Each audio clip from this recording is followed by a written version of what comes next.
एक रात, सिर्फ एक रात में तुम्हारा गुरूर तोड़ दूंगा। बरसात की उस रात जो कुछ हुआ, शायद वही इस कहानी की जड़ है। रात थी, लेकिन सन्नाटा नहीं, क्योंकि हवा में एक अजीब सा गुस्सा, एक जलन और एक ऐसा दर्द तैर रहा था जिसे सिर्फ दो लोग ही महसूस कर सकते थे, आरव और सिया। आरव, एक शांत, साधारण लड़का, हाथ में किताबें, चेहरे पर मासूमियत और दिल में वही प्यार जो आदमी को बच्चा बना देता है। और सिया, एक आग चलते वक्त उसके कदमों की आवाज़ भी किसी की धड़कनें बढ़ा सकती थी। खूबसूरत इतनी कि लोग राहें भूल जाएं, और एटीट्यूड इतना कि लोग खुद को भूल जाएं। दोनों एक ही कॉलेज में थे। सबको लगता था कि दोनों एक दूसरे को पसंद करते हैं, लेकिन सच उससे अलग था, बहुत अलग। सिया को हमेशा लगता था कि दुनिया उसके पैरों में है, और आरव, उसे लगता था कि दुनिया किसी भी पल छीन सकती है, इसलिए संभाल कर चलो। पहली टक्कर, जिसने कहानी की शुरुआत लिखी कॉलेज के गलियारे में उस शाम जब पहली बार दोनों टकराए। किसी को अंदाजा नहीं था कि ये टक्कर एक युद्ध बनेगी। सिया तेज चल रही थी, फोन कान पर दबाए, दोस्तों पर चिल्लाती हुई, और आरव सामने से आते हुए फाइलों में खोया था। दोनों टकराए, सिया के हाथ से फोन गिरा, आरव की फाइल नीचे गिरी। सिया गुस्से में फट पड़ी, नेत्रहीन हो क्या दिखता नहीं। आरव ने गर्दन उठाए, आंखों में एक अजीब सी सन, जैसे किसी ने उसके अंदर कुछ कुचल दिया हो। लेकिन आवाज बहुत धीमी, सॉरी, देखते हुए भी कभी कभी हादसे हो जाते हैं। सिया ने होंठ तिरछा किए, तुम्हारे जैसे लोग होते ही हादसा है। आरव कुछ नहीं बोला, वो सिर्फ झुककर अपनी फाइलें उठाने लगा। लेकिन सिया यही नहीं रुकी। उसने अपने दोस्तों से कहा, इस टाइप के लोग ना जिंदगी में सिर्फ एक चीज देते हैं, निराशा। आरव ने हाथ रोक लिया। वो उठा, सीधा सिया की आंखों में देखा। पहली बार उसने बस इतना कहा, तुम गलत हो। हर इंसान सिर्फ वही देता है जो उसके अंदर भरा होता है।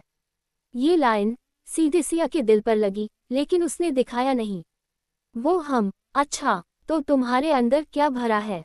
आरव हल्की मुस्कान के साथ बोला, शायद इतना कि एक दिन तुम्हारे गुरूर को आईना दिखा दूंगा। सिया चौंकी, ओह, तुम मुझसे बात कर रहे हो? मेरा गुरूर? तुम तो खुद टूट जाओगे मेरे सामने। आरव ने शांत स्वर में कहा, देखते हैं, लेकिन याद रखना एक रात, सिर्फ एक रात काफी होगी। सिया हंसते हंसते चली गई, उसे लगा मजाक है।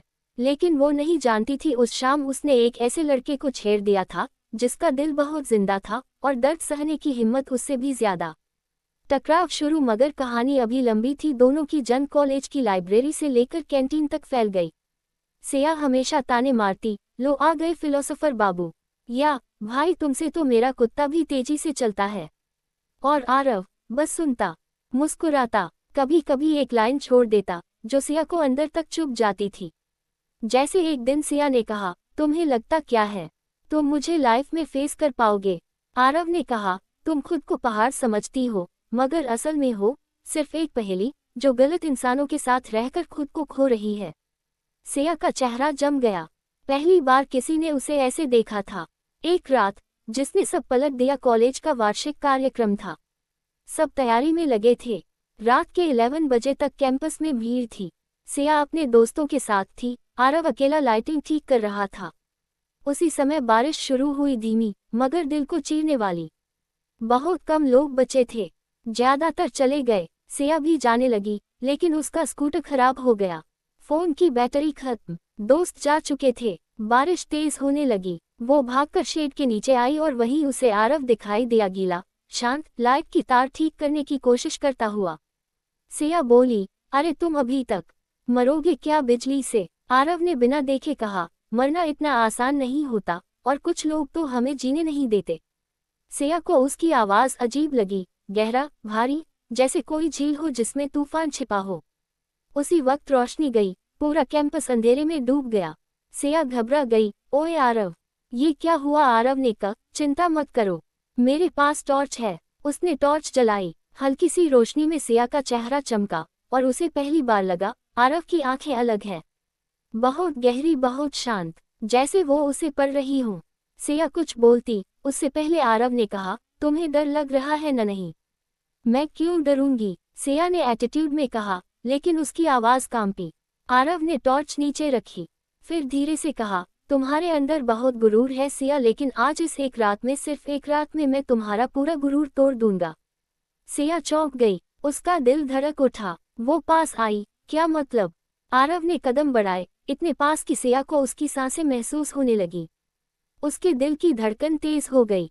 आरव ने कहा, आज तुम खुद जानोगी कि एटीट्यूड इंसान के बाहर नहीं, अंदर से टूटता है। और आज मैं तुम्हें वो सच दिखाऊंगा जिससे तुम हमेशा भागती रही हो। सिया कुछ कह नहीं पाई, उसकी आंखें फैल गईं। आरव ने आगे कहा, एक रात, सिर्फ एक रात में तुम समझोगी कि तुम्हारा गुरूर तुम्हें बचा नहीं सकता। सिया डर भी रही थी और अजीब तरह से उसकी तरफ खींच भी रही थी। बारिश, अंधेरा और दो लोग, जिनके बीच जितना गुस्सा था उतना ही दर्द और छिपा हुआ प्यार भी था। और वहीं इस अंधेरी रात में कहानी का मोड़ शुरू होता है।